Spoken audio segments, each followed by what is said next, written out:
Hey, Al Sky here for Rye Guys t-shirts. Rye Guys, that's W-R-Y guys.com. Great, irreverent, thought-provoking t-shirts upholding a pro-freedom perspective.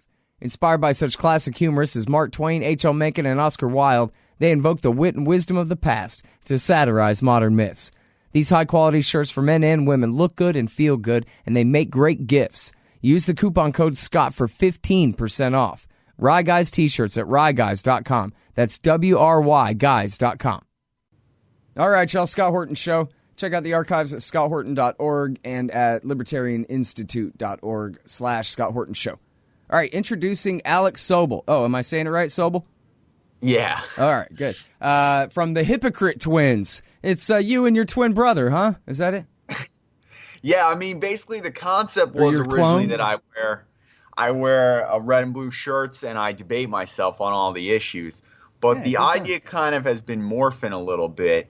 It was originally I set it up to just have a pro and con, and now it's kind of morphed into having them unite against corruption, which, as it turns out, is pretty much most things that the government is doing overseas. Oh, that's interesting. All right, so hang on a sec. We'll get to all the morphing in a minute because I noticed that too. So yeah, first of all, hypocritetwins.com, that's the website, and then it's a YouTube channel as well. And yeah, like you say, it's red shirt and blue shirt arguing about, you got, the ones I saw two on Syria, but you have climate change, you have the central bank, the Saudis, the Iran deal. I'm going to have to watch the Iran deal one, immigration. Wow, okay, you've been doing this for how long? About a year. About a year, okay. So yeah, I'd never heard of this before, but this is a pretty cool thing, man. I wouldn't mind if you put them on my blog, judging by the Syria ones anyway. If you wanted to blog at the and post them at the Libertarian Institute, man, I'd run them there. All right, sweet. That'd be cool. Yeah. Right. So yeah, tell us about how you came up with this. First of all, you're already a comedian before you're a political guy? Yeah, pretty much. I've been doing stand-up near New York City, or in New York City, for a couple of years, and I always felt like people. It's not that they disagreed with me. They just had no idea what a central bank is or what we're doing in Syria, just really no idea what's going on. Not that they disagree with me per se. So my mentality was, all right, well, if I just can actually get people to even understand the basics, basic level comprehension, we'd be a lot better off. So that was kind of my motivation to start doing the Hypocrite Twins. Mm-hmm. But then as I started doing it, I have to assign what the different characters are going to say. And as I'm going through it, I'm like, the vast majority of the stuff that I want to talk about, like Syria or the central bank, neither side is really in favor of what the CIA is doing or having interest rates at zero. So it kind of became into this, like, let's unite against corruption. It's almost like you need four characters. You need a Republican and a Democrat official, and then you need a Republican and a Democrat voter. Because the way you portray the Republican and the Democrat voter is like, well, gee, that doesn't sound right to me, which is how an average American actually would think. But that's not how a partisan would think, because how the partisan would think is, nuh-uh, because my team's better, so that's why it's all your fault. Yeah, exactly. I mean, right now we kind of have a backwards world where the liberals are pro-war. I mean, this is crazy. I started the Hypocrite Twins a year ago, and no one was disputing a word I was saying about the liberal being, bleeding heart in favor of ending wars.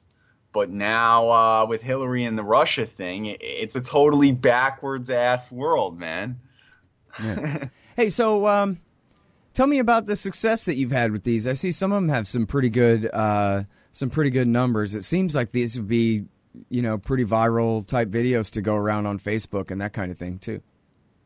Yeah, I mean, I've definitely been reaching out more. I've gotten a bunch of channels recently to post my stuff, like the Caspian Report, and I got Black Pigeon Speaks to post my stuff. So I've been getting some traction recently.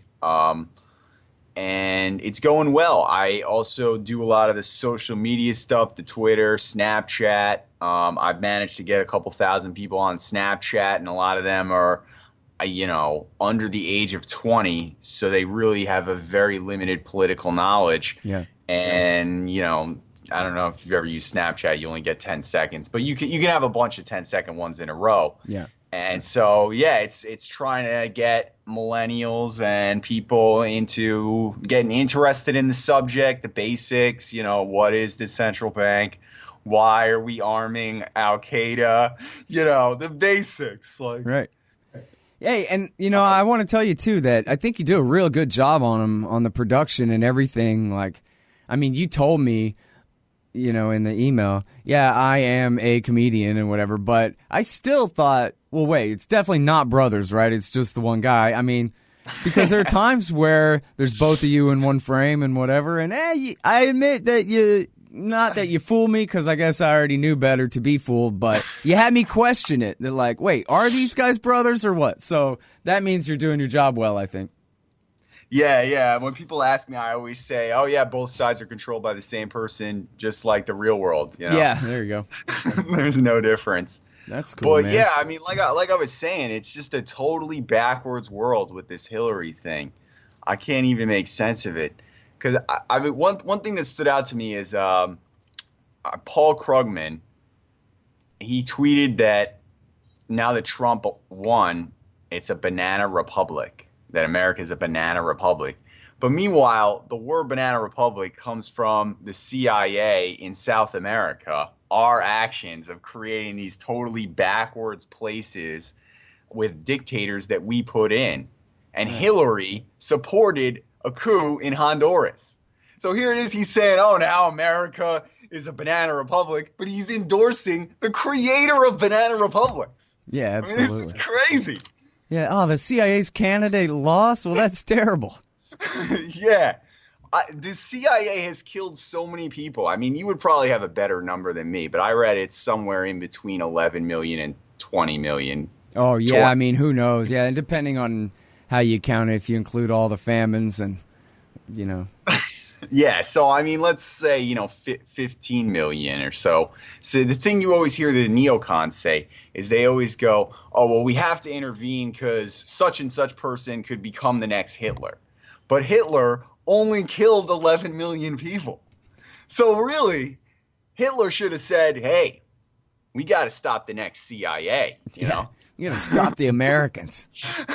And the truth is, they had less time to kill as many people as they did, though. But yeah, and that's the thing. I think it's good that you're doing this with comedy, because it's hard for people to admit that. Wait a minute, I'm from here, so what you're saying can't be right, But then, if you make it true enough, but with, the spoonful of sugar, I guess, as they would say about Bill Hicks, right? Make them laugh a little bit, and then it doesn't hurt as bad to understand the new thing that you're making them learn, Yeah, I mean, people are becoming pretty divided with this fake news thing, because they're trying to basically squash the alternative media,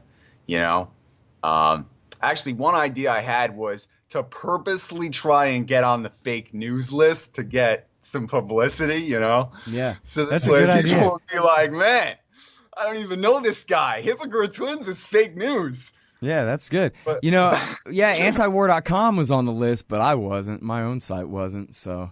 But I'll take it. I'm the opinion editor there, so that's kind of. Look at me, everybody. I'm blacklisted. Yeah. I mean, they're trying to get people to not look at the WikiLeaks stuff. And that's the way they're going about it.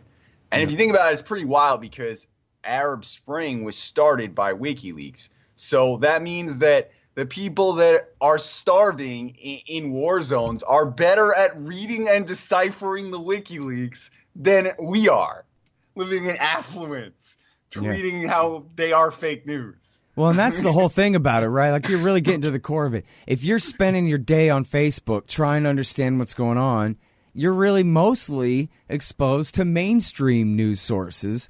And that's the fake news that's really getting you, more than the parody stories about the Pope endorses Trump or whatever that anybody ought to be able to see right through. It's all these things about, Assad kills his own innocent civilians only for sport, all day long for no reason that anyone else has ever discerned or been able to articulate. And so now back to why we got to help save those people some more. Yeah, it's totally ridiculous. We're saying we need to overthrow Syria's dictator because he tortures his own people. Meanwhile, we're torturing people in Guantanamo Bay. I mean, Assad should just waterboard the rebels. Wouldn't be torture. He could just go, hey, Bush taught me this. Yeah, exactly. Let him go. Yeah, I actually follow Maher Arar on Twitter, who I understand why he's pro-regime change.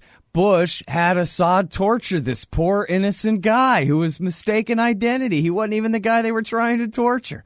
So he's like the one pro-Syria regime change activist I respect, basically, on Twitter, that like, well, after what George Bush put him through, you kind of got to respect that, you know? Yeah, I mean, I don't even understand why we have a Guantanamo Bay. Like, if you can't keep the people in America because you're breaking so many things in the Constitution, you shouldn't be doing it. I mean, it's as simple as that. That was why they put it there. They weren't even shy about it. They're like, well, we got to have a place where the law can't reach them. I know, communist Cuba. What is the background on that? How did they... Well, yeah, I mean, because so they stole the base back 100 years ago, 120 years ago almost now, and they never did give it up after the revolution. They just kept it, and they had a lease to pay $100 a year, I think it was, for the base that they had arranged, something like that. Maybe it was to adjust with inflation. I forget. But anyway, Castro quit cashing the checks. Once Castro took power, he refused to cash the checks or accept the legitimacy of the base there, but he obviously couldn't do anything about it. So they just kept it. So then when Bush and John Yoo and David Addington and the torture regime came in, they said, well, so where are we going to keep these people where we can have at them and do what we want with them, but they won't have access to the courts? How about Guantanamo? It's just 90 miles away. So it's, you know, our officials can get there and back easily, basically. And yet the court won't be able to touch it. And of course, the court ended up disagreeing with that and saying, just like the rest of the empire, they can do whatever they want and they can rule about a Guantanamo base if they want, for the good in that case. But yeah, I mean, that was the theory. I mean, they weren't even shy about it back in 2002. They were like, yeah, that's why we're doing this. Yeah, we're wasting this beautiful, sunny paradise on a prison.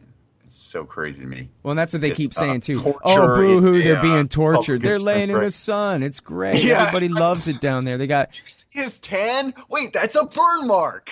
We're torturing him. Yeah. No, Charlie Daniels. They brought Charlie Daniels down there to give a tour and say, yeah, no, these guys are eating lemon chicken and they're happy. Of course they're happy. It's a perfectly nice prison, just like any other prison. Yeah, it's the epitome of fake. Oh, and by the way, was this T-minus 40 days or what, 38 days or something until Obama's gone and Guantanamo's still there? Yeah. When he supposedly ordered the thing closed on his first day in office. I know, and he's still in Iraq, too. So, you know, I mean, as I tweeted, I'm surprised Obama only has 2 kids, considering he has such trouble pulling out. You know? All right, cool, man. Well, hey, I'm not good enough at playing this straight man to your Johnny Carson here to set you up for all these jokes, but you got some good ones. I'm just like, let's talk about that kid that they starved some more. Well, actually, I wanted to ask you because, you know, you have all this knowledge and sometimes I wonder. Basically, I was wondering the deep state, who's pulling the strings here? Like, I made a list of 5 things that all obviously are pro-war. So you got big oil, the defense contractors, and obviously there's some that like Halliburton that are both. The Federal Reserve bankers, Israel, and some type of rogue CIA thing as being the 5 forces that are influencing the deep state. But the thing is, all those 5 on the list, some of these contradict each other. Like, for example, if you're going to have sanctions, obviously oil company wouldn't want that because they would want to do stuff in the place, while a place like Israel would be want to have sanctions. Or you could say the Fed and oil, they work together to want to conquer some land, but they have different goals in that big oil would want some inflation, want those high oil prices, whilst the Fed wants to conquer the land to keep oil down and sell it in dollars so the dollar's strong. So they have opposite goals in some ways. So the question is, when they do have different goals, who wins? Who is control? Who has the final say on the deep state? I mean, I don't know. I don't think there is a final say. Hey, I'll check out the audiobook of Lou Rockwell's Fascism versus Capitalism, narrated by me, Scott Horton, at audible.com. It's a great collection of his essays and speeches on the important tradition of liberty. From medieval history to the Ron Paul Revolution, Rockwell blasts our status enemies, profiles our greatest libertarian heroes, and prescribes the path forward in the battle against Leviathan. Fascism versus Capitalism by Lou Rockwell for audiobook. Find it at Audible, Amazon, iTunes, or just click in the right margin of my website at scotthorton.org. I mean, when I was a kid, I thought, well, I guess it's the patriarchs of Skull and Bones or the final committee, with the final veto power on whether or not to do something. But, yeah, that model didn't really hold up too well with the weather. I think you described it pretty well. You left out the generals and the admirals, and they count for a hell of a lot. But, I think really that they're in first place. They're first on the list is the Pentagon itself. And then with the CIA with them, and then, absolutely, Israeli interests, and just the entire NATO bureaucracy and all of that as well. And then, of course, the Israel lobby. It seems to me like oil has less to do, the oil companies have less to do with mongering war as they do with, I guess, trying to, in the case of Iraq War II, which is sort of the benchmark, they wanted a coup, basically. They wanted a compliant Hussein. That was the James Baker plan. The neocon plan was let's smash it up against the wall and see what happens and all of that. And then, James Baker came in and tried to create a national oil company to rule the place. But then really, like his guys, he's the lawyer for Exxon, right? Baker Botts. They ended up cutting a separate deal with the Kurds because the Shiites that we fought for, they're closer to Iran and didn't want to deal with the Americans. So they down near Basra, I think that oil is mostly being developed by other foreign companies, but the Kurdish oil is, so in other words, they're kind of like playing catch up with the policy rather than in the driver's seat as maybe they would have been in past days. Even with the Halliburton Dick Cheney thing. Well, Halliburton, okay, so here's my theory about Halliburton. I mean, this is too oversimplified, obviously, but more or less, the reason he got the job was because he was a politician, not because he was a businessman, right? I mean, he had some experience in oil work in Wyoming and whatever, but they hired him because he was the former Secretary of Defense. And then what he did was he ran the company into the ground. He made a bunch of real bad decisions, including buying a company about 2 weeks before they were found liable for $1 zillion worth of asbestos claims and all this. So he had to make it up to them, basically, by putting them on the Army dole. And so, Halliburton themselves, they're an oil services company. They're not really an oil company. They build pipelines. They do construction. They do hardware. And Cheney really turned them into a company for building bases. So I think the primary, even, in Cheney's mind with the Energy Task Force and all of that and their concentration on Iraqi oil supplies, it was still about, maybe this sounds naive to say it, but I don't know. I think it's more about the strategy of the empire being able to control that oil rather than profits for Exxon and all of that. In fact, Greg Palast's whole thing was that they wanted to redline that oil and keep it all off the market to keep prices artificially high as long as they could. So I think it was more about the Pentagon and, basically trying to corner the market on oil worldwide so that in the event of a war with China, we can turn off their supply. Well, if you make that argument, then wouldn't you say then that the bankers, the Federal Reserve, is in the driver's seat of that decision? If they're not trying to sell the oil, they're just trying to control it and have it in dollars. Well, I mean, the Federal Reserve is one apparatus of the state. I wouldn't think. I mean, do you mean the Open Market Committee, or you mean Goldman and Chase Manhattan, or yes. J.P. Morgan Chase and Citigroup? So from WikiLeaks, we have an email from the CEO of Citigroup to Obama. Isn't that something? Yeah, that totally blew me away. I think that was the number. To me, that's the number one. Wait, I shouldn't have interrupted you. Finish your sentence. Tell the people what the memo said. All right. Basically, this was sent from the CEO of Citigroup to Podesta, which is Obama's campaign manager. This is right as he's about to come into office. So he's not in office yet. And this email gives a full list of exactly who he's supposed to put in every defense position and every economic. His whole cabinet is planned out by Citigroup. Including, I want you to keep Robert Gates at defense. Yeah. So now some of the things he gave like two or three choices, right? So I mean, I guess they would go like, oh well, that's how many people you get to vote from, right? We gave him 3 choices, you only vote from 2. Yeah. So that's a step up. But it really makes you think, why are the bankers picking defense positions? So they have a say in it. And if you think about it, what does all these banks want? What do all financial firms want? More stimulus. Immediately, all their bonds go up in value. All their stocks go up in value. All their real estate goes up in value. Stimulus equals immediate profit. Mm-hmm. How do you get the government to stimulate? They need to be in debt. How do you put them in debt? War. Well, so tell me what you think about Donald Trump nominating the Baker, Gates, and Rice recommended CEO of Exxon to be the Secretary of State.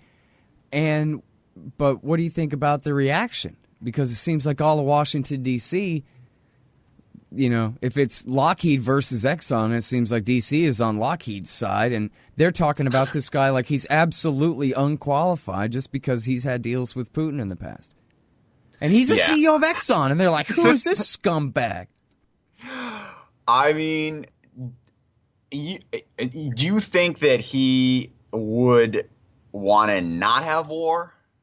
I think that Trump, honestly, I hate to give Trump any politician any credit for anything. It goes against Horton's law, which is they're going to break any good promise and keep all the bad ones. But with Trump, I think he really means to make peace with Russia. He's talked like that for 30 years or something. And right in the middle of everybody accusing him of treason, he's like, screw you. I'm going to appoint the one candidate for Secretary of State that I've interviewed who actually wants to get along with Russia and has a proven track record of knowing how to and getting this done. Right. And here's even footage of him shaking hands, and not just symbolically. Here's footage of him sealing a tens of billion dollar deal, tens of billions of dollars worth of, kind of however you say that. So, to me, that's a big screw you guys. I got elected president, you didn't, and I want to do this, and I'm right and you're wrong, and I'm even hiring the guy from Exxon to help me do it. Is on the surface, at least, that's sure what it looks like. Now, again, the guy was recommended by Baker and Gates and everything. He is the CEO of Exxon. It's not like he's some kook from some university somewhere. He is a very, influential and powerful person, but I guess he just hadn't been a player in this part of the game. The reaction against him, to me, is really telling, I think.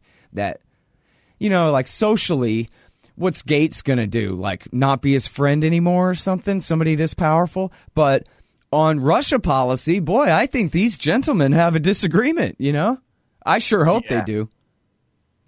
Maybe I'm being naive. I'm not one to be naive, but sometimes I want to be for just a minute, But look, he told Petraeus no. And he told all these other guys no. Thank God. He told Mitt Romney, forget it, man. Romney's horrible on Russia, horrible on Iran. So whoever this guy, from Exxon is, at least he's not a governor, he's not a senator. Like, hey, I don't know. I mean, what I read from some of the liberal media is that he would try and do land grabs, and I don't know how true that is. Oh, yeah, no, I wouldn't. Well, I don't know if that's really his job, but yeah, I would expect Keystone and this, that, and the other, every kind of pipeline to go through, no matter what Indian tribe is in the way or whatever under these Republicans. No doubt about that. Yeah. Yeah. So there's definitely, you know, but I mean, yeah, it gets back to that thing. So let's say there's six things on the list. You know, how does it reconcile between that deep state divide? Yeah. Or do Well, it's a fight. think, It's a constant fight. Everybody send their lobbyists with a bag full of cocaine and some hookers and see what you can get them congressmen to go along with, you know?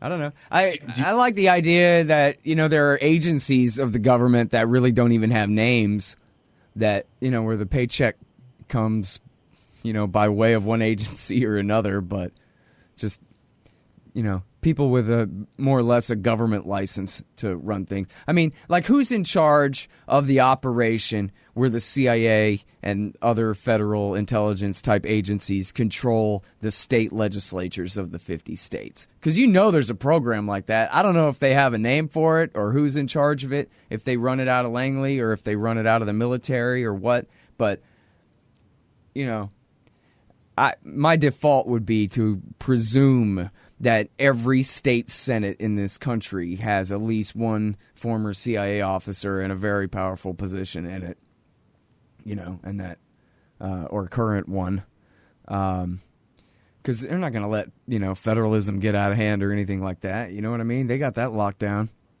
but I don't know who runs it, and I don't know if the thing that runs it has a name at all, you know, but it must exist. Do you think the CIA killed Kennedy? I'm not sure. Probably. That's my assumption. But I'll tell you, basically, Kennedy, when I was a kid, that helped get me interested in conspiracy type stuff when I saw JFK when I was like 14 or whatever. And that kind of thing. Well, I already was like that anyway. But I decided then that I'm not going to read 15,000 pages about this in order to decide. So I'm just going to go ahead and figure that, look, if Alan Dulles was on the commission, then Alan Dulles must have been the trigger man, because what am I, an idiot? Yeah, that to me was so insane that he's on the commission. Yeah, they put him on the commission, you know? So, yeah, whether it was the Army or whether it was the CIA, you know, or exactly who I don't think it was about the Federal Reserve. In fact, it's G. Edward Griffin from The Creature from Jekyll Island who debunks the Kennedy myth that those silver certificates were any challenge to the Federal Reserve's power whatsoever. It wasn't about that. It was about Vietnam and about the power of the military to push the president around. Right. And, you know, this is going to be really interesting to see, man. I got to say that, you know, I said for years and years it's going to be Jeb, because anybody can beat Hillary and nobody can beat Jeb. But then Donald Trump was the only one in this country who could do it, who is not a governor, not a senator, not a vice president, but is rich enough and famous enough and narcissistic enough and willing to just, you know, accuse Jeb of having ED or whatever it took to win the election, just to bulldoze the hell out of everybody to do it. And yet nobody really knows what he's going to do. You know what I mean? It's not like he was Ron Paul and got this done. He's Donald Trump. So right. It's like, it really is. It goes to show the structure of the American constitutional system. None of the restrictions still apply, but just the structure of you have to have a vote every 4 years, and this kind of thing is still in place. And it's enough that at least once in a blue moon, somebody who's not a chosen, you know, Citigroup senator can end up in the position. So, you know, what's he going to do with it? So far, he's appointing only generals and powerful bankers and I don't even know, industrialists, financial capitalists. So, you know, what he's really going to do with it, you know, I doubt it's going to be good, but it may be different, you know. Yeah, I mean, well, I was joking with people that I would vote for the rapper 50 Cent. So this way, if he wanted to pull out of the wars when the CIA tried to kill him like Kennedy, they go, oh, we shot him 9 times and he's fine, man. What is this? But I have no idea how deep Trump is in the deep state, you know? I don't know if he has puppet strings, or maybe he's right now getting debriefed on who actually killed Kennedy, you know? Who knows? Well, that was the Bill Hicks thing, right? Was they pull you in the back room and they show you the footage from an angle you'd never seen before? You know, oh, any questions? First, we bomb Iraq. Okay. That joke is still fresh. It's from 1993 or something.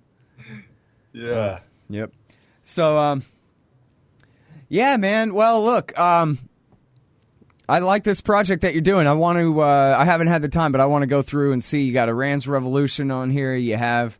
The only thing. Melting ice caps. I definitely want to watch all about the melting ice caps and the secret Saudi deal and all this. This looks like a lot of great stuff you got here, man. Yeah, I could probably use you sending me some articles or something on the nuclear grade stuff for Iran. That was definitely one of the things that was lacking from the liberals' arguments was like, and maybe you could even explain briefly to your viewers now as to why it's impossible for them to have make what the neocons are saying that they could have made out of this. It's like a different percent plutonium or something. Well, I mean, it's kind of a mess. But the bottom line is they never had weapons grade anything, and plutonium or uranium. And right now they have so little stock of uranium that it wouldn't even be enough for a bomb if they did enrich it to a higher grade.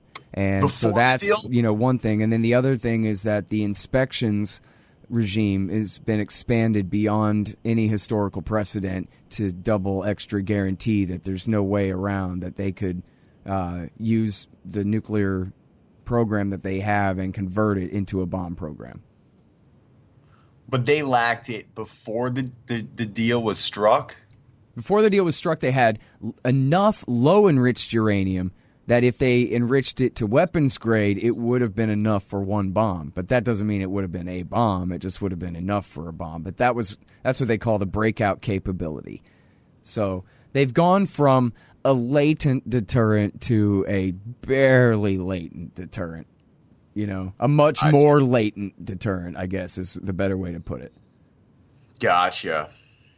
So. Yeah, I mean, it's definitely one of the issues where when people don't know anything about it, it's easy to scare them, Yep, absolutely. Yeah, I mean, that's the whole thing is you just say nuclear a bunch of times. And if you've ever had a job where you drive for a living and you listen to radio and the top of the hour radio news, it's always something about Iran. Always ABC radio news, top of the hour. The chimes come in and then an Iran scare story, and probably 6 times out of 10 at least it's got nuclear in it. And yeah. I mean, people got to be wondering, how come they haven't nuked us yet then, How come they still don't have any nukes if they've been making nukes for 30 years? What the hell kind of Manhattan Project is that? You can't make a single atom bomb in 30 years? Either that or somebody's lying to me. I'm not sure. Yeah, I'm pretty sure the majority of my adult life I've always seen an Iran scare story, and it's never materialized. Just North Korea is in the same boat? Well, no, they got a mess of nukes now. But, of course, it's all George Bush's fault. Bill Clinton had a deal with the North Koreans to basically bribe them to stay in the non-proliferation treaty. And he never paid them. He never gave them the fuel oil. Maybe he gave them a little bit of fuel oil. Never did build them the light water reactor that he promised to do. Never even lived up to their side of the deal. But then when Bush came in, he outright broke it on a lie, on a false accusation that the North Koreans had admitted that they had a secret uranium enrichment bomb program. And so the Americans broke the deal. This is all buried under the fact of the march to the Iraq War in late 2002 and early 2003. This was going on right in that same time frame. Is they broke the deal and announced new sanctions and all this stuff, and only then did the North Koreans quit the non-proliferation treaty and kick the inspectors out of the country and turn their nuclear reactor back on and start harvesting the plutonium out of it to make bombs. This is all George Bush and John Bolton's fault. I see. Wow. There you go. So you know what you do? This would be a good one, man. You could do this. Just search how Bush pushed North Korea to nukes. And that's the great Gordon Prather.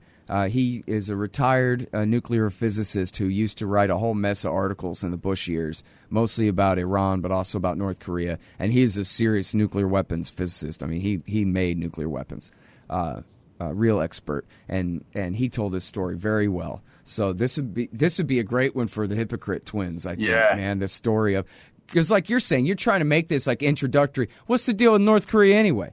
You know what I mean? You can do that. And what's the deal with their nuclear program anyway? Because it is a concern, you know? Yeah. I mean, I don't know if they can really deliver a nuke. They might have to deliver it on the back of a truck, but they can still kill a hell of a lot of people with one.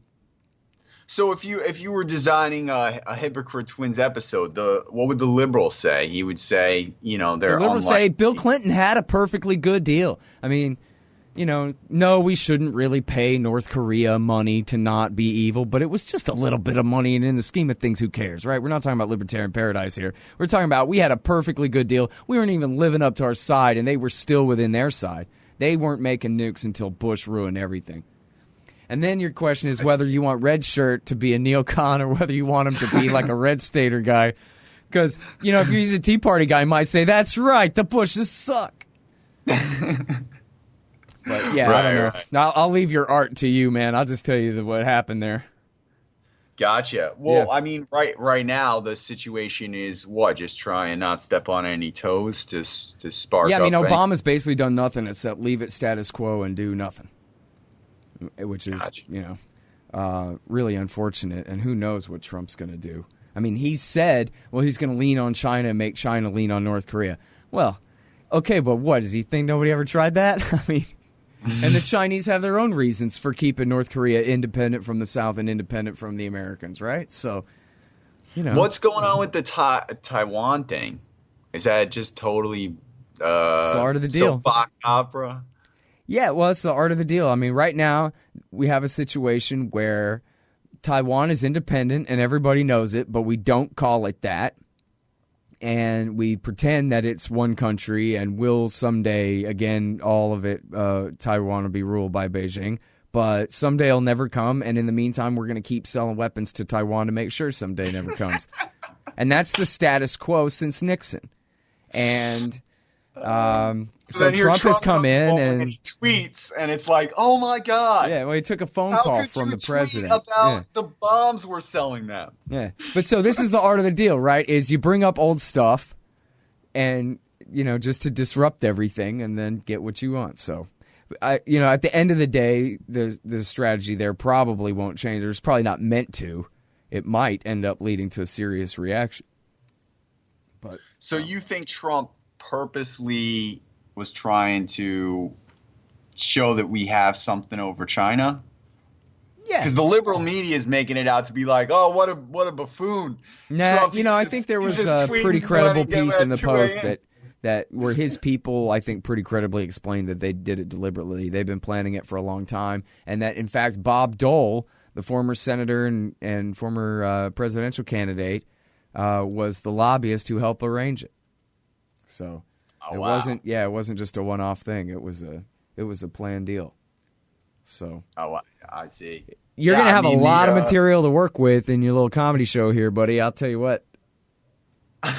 It's going to be interesting times, as they say. Yeah, it's sometimes almost I feel like the kid in the store that only has a little bit of money, but every toy looks so good, you know? Right now I'm doing one on the IMF. Oh, cool. And I want to do the World Bank, but there's so much stuff. It's so corrupt. I always tell this to people that it's pro-con, but they unite on the corruption. But even if I just do the corruption, I'll never run out of stuff to talk about. Yep. It's just so amazing. Living in the heart of the empire, man. Yeah. Yeah. You're not going to run out of material. Not in the next few years anyway, that's for sure.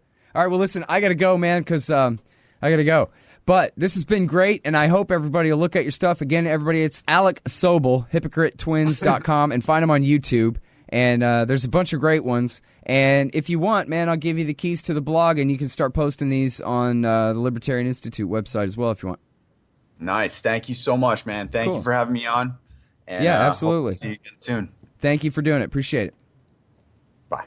All right, y'all. Again, that is Alex Sobel, hypocritetwins.com. And that's the show. Thanks, everybody, for listening. I'm Scott Horton. Help support the new Libertarian Institute at libertarianinstitute.org/support. Thanks. Merry Christmas. Hey, y'all, Scott here. On average, how much do you think these interviews are worth to you? Of course, I've never charged for my archives in a dozen years of doing this, and I'm not about to start.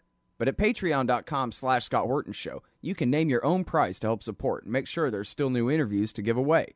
So what do you think? 2 bits? $1.50? There are usually about 80 interviews per month, I guess, so take that into account. You can also cap the amount you'd be willing to spend in case things get out of hand around here. That's patreon.com/Scott Horton Show. And thanks, y'all. Hey, you own a business? Maybe we should consider advertising on the show. See if we can make a little bit of money. My email address is scott@scotthorton.org. Hey, y'all, Scott Horton here. It's always safe to say that one should keep at least some of your savings in precious metals as a hedge against inflation. And if this economy ever does heat back up and the banks start expanding credit, rising prices could make metals a very profitable bet. Since 1977, Robertson Roberts Brokerage Inc. has been helping people buy and sell gold, silver, platinum, and palladium, and they do it well. They're fast, reliable, and trusted for more than 35 years. And they take Bitcoin. Call Robertson Roberts at 1-800-874-9760 or stop by rrbi.co.